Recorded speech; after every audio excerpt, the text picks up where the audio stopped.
कभी सोचा है कि किसी रिश्ते में वो गहरी वाली, सच्ची वाली नजदीकी आखिर बनती कैसे है?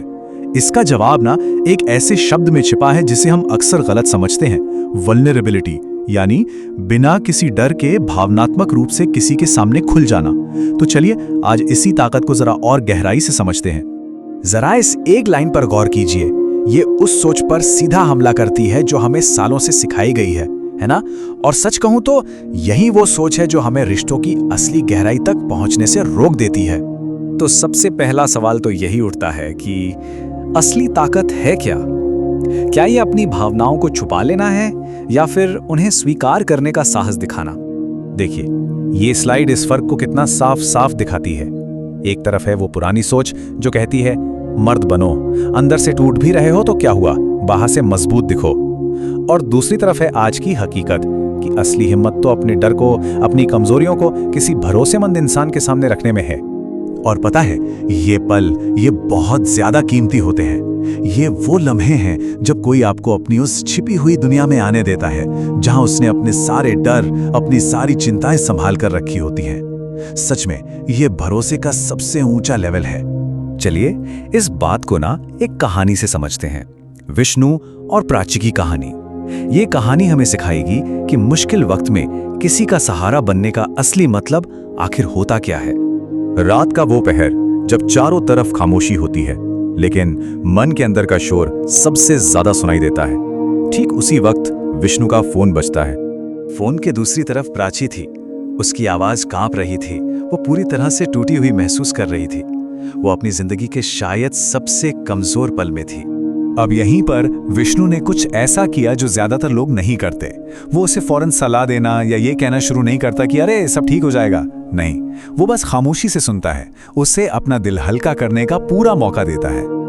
और जैसे ही प्राची चुप हुई, विष्णु ने जो कहा वो शब्द किसी जादू से कम नहीं थे। उसने बस इतना कहा कि वो इस लड़ाई में अकेली नहीं है, उसका बोझ अब उन दोनों का है। यही तो सच्चा साथ होता है। इस छोटी सी कहानी का सबक बहुत बड़ा है। प्यार का सबसे बड़ा सबूत कोई महंगा तोहफा या बड़ा वादा नहीं होता, बल्कि किसी के लिए बस मौजूद रहना होता है। उसे एक ऐसी सेफ जगह देना जहां वो बिना किसी डर के रो सके, टूट सके और ये जान सके कि उसे जज नहीं किया जाएगा। अच्छा, अब सिक्के का दूसरा पहलू देखते हैं।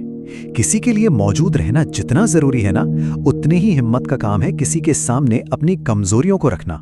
पता है, ये डर हम सब ने कभी ना कभी तो महसूस किया ही है। ये डर कि अगर हमारी असलियत, हमारी कमियां किसी को पता चल गई तो शायद वो हमें कमजोर समझेगा या हमसे दूर चला जाएगा।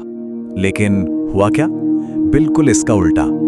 जब उसने हिम्मत करके अपनी सच्चाई बताई तो उसकी पार्टनर ने उसे कमजोर नहीं समझा, बल्कि वो उसके और करीब आ गई। क्योंकि जानते हैं, ईमानदारी से बढ़कर कोई भी चीज रिश्ते को मजबूत नहीं करती। तो आप शायद हम वल्नरेबिलिटी को एक नए नजरिए से देख सकते हैं, है ना? ये कोई कमजोरी या कोई कमी नहीं है। अरे ये तो एक पुल है जो दो दिलों के बीच की दूरी को मिटाकर उन्हें हमेशा के लिए जोड़ देता है। ये अपनी असलियत दिखाने का साहस है। और इस बात को हमेशा याद रखिएगा, जो इंसान सच में आपका साथी है वो आपके आंसुओं और आपके डर को किसी खजाने की तरह संभालेगा। वो आपकी हिम्मत की इज्जत करेगा, उसे आपकी कमजोरी कभी नहीं समझेगा। तो ठीक है, ये सब बातें तो समझ आ गईं, पर सवाल ये है कि इस भरोसे और नजदीकी के पुल को बनाने के लिए हम अपनी असल जिंदगी में कर क्या सकते हैं? चलिए कुछ प्रैक्टिकल तरीकों पर नजर डालते हैं। सबसे पहले अपनी भावनाओं को पहचानिए। गुस्सा है, डर है या उदासी, जो भी है उसे मान लीजिए। फिर रिएक्ट करने से पहले एक लंबी सांस लीजिए। अपने पार्टनर से बात कीजिए, क्योंकि बोझ बांटने से हमेशा हल्का महसूस होता है। और हाँ, याद रखिए, परफेक्ट कोई नहीं होता। इसके बाद अपनी एनर्जी उन चीजों पर लगाइए जो आपके कंट्रोल में है। अपने पार्टनर का सहारा लेने से कभी मत हिचकिचाइए। हर मुश्किल को एक सबक की तरह देखिए। और सबसे जरूरी बात, खुद के साथ थोड़ी नरमी बरतिए। बदलाव और विकास में समय लगता है। तो अब जाते जाते बस एक सवाल, अपने रिश्ते में भरोसे के इस पुल को और मजबूत बनाने के लिए वो कौन सा एक छोटा सा हिम्मत भरा कदम है जो आज आप उठा सकते हैं? सोचिएगा जरूर।